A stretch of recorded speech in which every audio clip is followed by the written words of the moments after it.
Breaking news చూస్తున్నాం. గ్రామ పంచాయతీ ఎన్నికల ఫలితాలను ముందే వెల్లడించిన Swaraj news. Swaraj news survey ఫలితాల ప్రకారమే గెలుపొందిన సర్పంచ్ అభ్యర్థులు. హన్మకొండ జిల్లా కమలాపూర్ మండలంలో మొదటి విడత సర్పంచ్ ఎన్నికల్లో పార్టీల బలాబలాలను, మండలంలో ఎన్ని స్థానాల్లో అధికార పార్టీ కాంగ్రెస్, ఎన్ని స్థానాల్లో బీజేపీ, మరి ఎన్ని స్థానాల్లో టీఆర్ఎస్ పార్టీ సర్పంచ్ అభ్యర్థులు గెలుస్తారో ముందే ఖచ్చితంగా చెప్పేసిన స్వరాజ్ న్యూస్. ఎన్నికలు అయిపోయిన గంట తర్వాత సర్పంచ్ ఫలితాలపై సర్వే వివరాలు వెల్లడించిన స్వరాజ్ న్యూస్.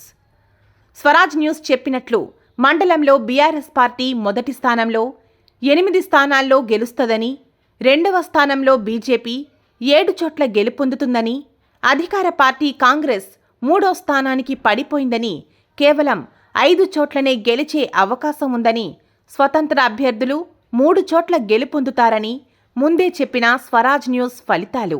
ఉన్నది ఉన్నట్టు పంచాయతీ ఫలితాల స్థానాలను చెప్పేసిన స్వరాజ్ న్యూస్. ఫలితాలను ఎప్పటికప్పుడు ప్రజల ముందుకు తీసుకెళ్లిన స్వరాజ్ న్యూస్.